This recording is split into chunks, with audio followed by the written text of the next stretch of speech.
ఇంకొక యాంగిల్‌లో ఆలోచిస్తున్నప్పుడు దోషాలు ఎలా వస్తున్నాయి? ఇలా ఉన్న ఇంటికి మీరిక్కడ చూడండి, ఇది తూర్పు కదండీ! తూర్పుకు ఇటువైపు ఉన్న ఇల్లు ఇక్కడి వరకొచ్చేసిందండి. ఇక్కడ ఎప్పుడైతే ఇటువైపు వచ్చిందో వాళ్ళ ఇంటికి తూర్పు ఈశాన్యంలో ఏం పడిందండి? వెయిట్ పడింది. ఇక్కడ చూడండి, తూర్పు ఈశాన్యంలో ఇది వెయిట్ పడింది. అంటే ఆ ఇంటికి తూర్పు ఈశాన్య దోషం ఏర్పడుతుంది. స్వామి వాస్తు ఇలా కూడా ఉంటుందా? అవునండి. వ్యాధులు ఎలా వస్తున్నాయి? కొత్త కొత్త వ్యాధులు బయటికొస్తున్నాయి. వైరస్‌లు బయటికొస్తున్నాయి. మనకు తెలవని వ్యాధులు వస్తున్నాయి. డాక్టర్స్ ఫీల్డ్‌లో వారికే తెలియదు ఇలాంటి వ్యాధులు ఉంటాయా అని. వాళ్ళు పేరు పెడుతూ చెప్తూ ఉన్నారు. సో వాస్తు శాస్త్రము కూడా అంతే. పరిశోధనలు చేస్తూ ఉన్న కొలది వ్యాధులు ఎలా వస్తూ ఉంటాయో ఇక్కడ కూడా ఇది కూడా అంతే. ఇదే విధంగా తూర్పు ఈశాన్యము దోషము ఏర్పడడం బరువుగా మారిపోయింది. ఇది అనభవసారం చెప్పే అంశం అండి. మీరు పరిశీలనలోకి తీసుకోండి. ఎందుకు ఇక్కడ ఖాళీ స్థలం ఉంది కదా! ఇది తూర్పు ఈశాన్యం దోషం ఏర్పడుతుంది. అంతేకాదు సుమ, ఇటువైపు వచ్చినప్పుడు కూడా చూడండి, ఈ ఇంటిది ఇక్కడి వరకు వచ్చేసింది. ఇది పడమర వాయువ్యము దోషం ఏర్పడుతుంది. అంటే ఇంటికి ఊపిరాడని సంఘటనలు జరిగే అవకాశం ఉంది. ఈ గాలి రాకుండా ఇది నిరోధిస్తుంది.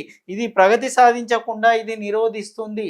అంటే జస్ట్ ఇమాజిన్ ఇట్. కేస్ స్టడీస్‌లో ఇవన్నీ బయటకొస్తూ ఉంటాయి. అంటే ఇక్కడ ఖాళీ స్థలం ఎక్కువగా ఉండడం వల్ల మరి మంచిదే కదా స్వామి అంటే, అవును ఖాళీ స్థలం మంచిదే అని నేను కూడా చెప్తాను. ఉత్తరం ఖాళీ స్థలం బాగుందండి, వ్యాపారం బాగా జరుగుతుంది, దాంట్లో ఉన్న గృహీలు చాలా హ్యాపీగా ఉంటారని చెప్తూ ఉంటాను. కానీ కొన్ని సందర్భాల్లో మన అంచనాలనే తారుమారు చేసి ఇల్లులు కనబడుతూ ఉంటాయి. కేస్ స్టడీ చేస్తే ఆ ఇంట్లో జరుగుతున్న ప్రాబ్లమ్స్ ఏంటి అని మనం ఆలోచించినప్పుడు ఈ అంశాలు బయటికి వస్తూ ఉండడం అనేది జరుగుతుంది స్వామి. కనుక ఇలా చూడండి మీరే, తూర్పు ఈశాన్యం ఇక్కడ ఏమైపోయింది?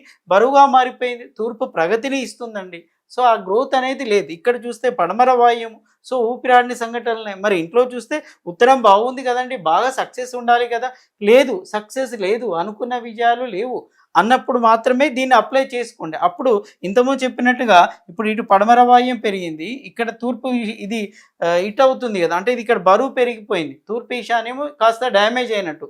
ఇక్కడ ఏం కాలేదండి, పరిసర వాస్తు గురించి చెప్తున్నాను. పడమర వాయువు బరువు పెరిగిపోయింది, తూర్పు ఈశాన్యం ఇక్కడొచ్చి ఇటు అవుతుంది. అంటే ఐ మీన్ ఇటు బరువు పెరిగిపోయింది, ఇక్కడ వరకు తీసుకొని రావడం జరిగింది.